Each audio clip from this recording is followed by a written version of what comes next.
Percy and the Bandstand. It was summertime on the Island of Sodor. The Fat Controller was in Great Waterton with Miss Jenny, Jack and Alfie.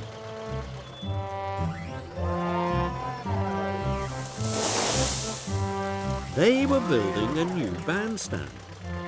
There was to be an open-air concert that evening.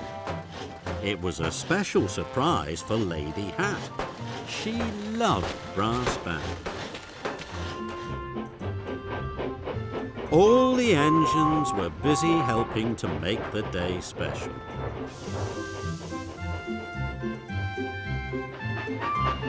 Edward was bringing special parcels. Thomas was bringing the banners and bunting. And Percy was bringing gravel for the pathways.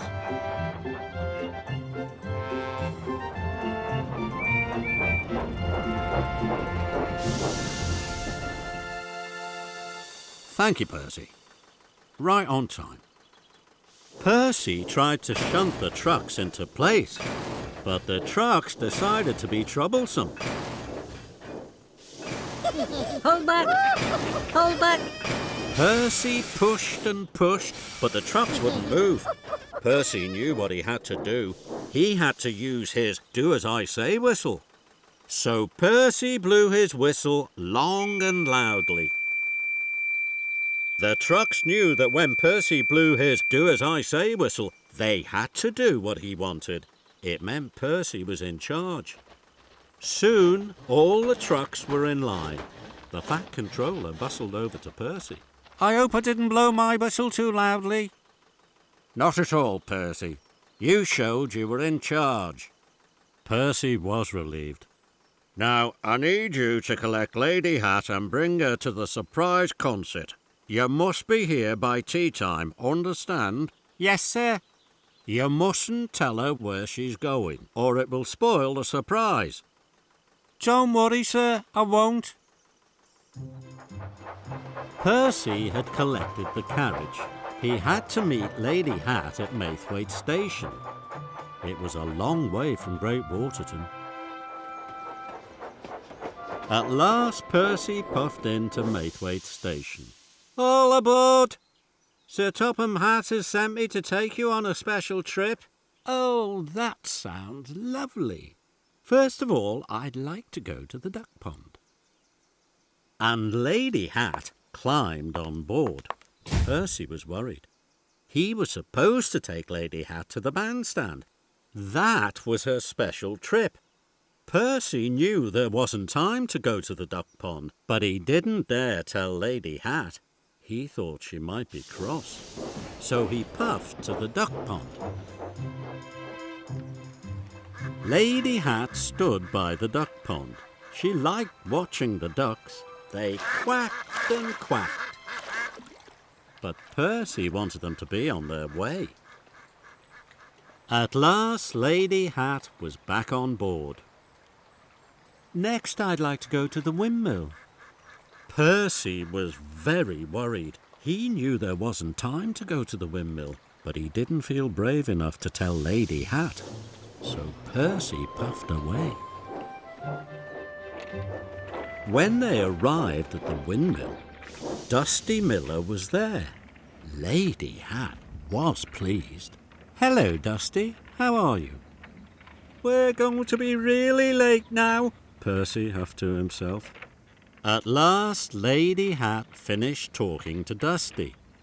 Now, Percy, I'd like to see the bluebells in the woods. It would be the perfect end to my special trip. Percy was more worried than ever. Percy puffed to the woods, but with every puff he was getting later and later, and further from Lady Hatt's surprise. Percy and Lady Hatt arrived at the wood. Lady Hatt wandered off to admire the bluebells.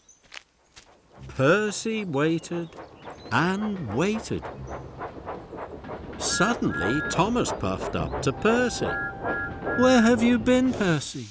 The Fat Controller is cross. He doesn't want Lady Hatt to be late. Percy didn't want the Fat Controller to be cross. He didn't want the surprise to be spoiled. Don't worry, I'll have her there on time. So Thomas puffed away. Percy couldn't see Lady Hatt anywhere. Percy knew what he had to do. He had to use his do-as-I-say whistle. Percy blew his whistle long and loudly. Lady Hatt came out of the woods. Percy, what do you want? I'm taking you to a surprise. That's your special trip. Oh, I love surprises. Why didn't you tell me? Because I thought you'd be cross with me if I told you what to do. And now we might be late. We must hurry. So Lady Hatt climbed quickly on board and Percy raced away. Percy steamed back to Great Waterton as fast as he could. The band was warming up. Jack and Alfie were very excited. Percy had arrived with Lady Hatt on time. The band started to play. Lady Hatt was delighted. Oh, what a lovely surprise. Thank you for bringing me here on time, Percy. And thank you, Percy, for keeping it a surprise. Percy was pleased. His do-as-I-say whistle had saved the day. It had been really useful, and so had Percy.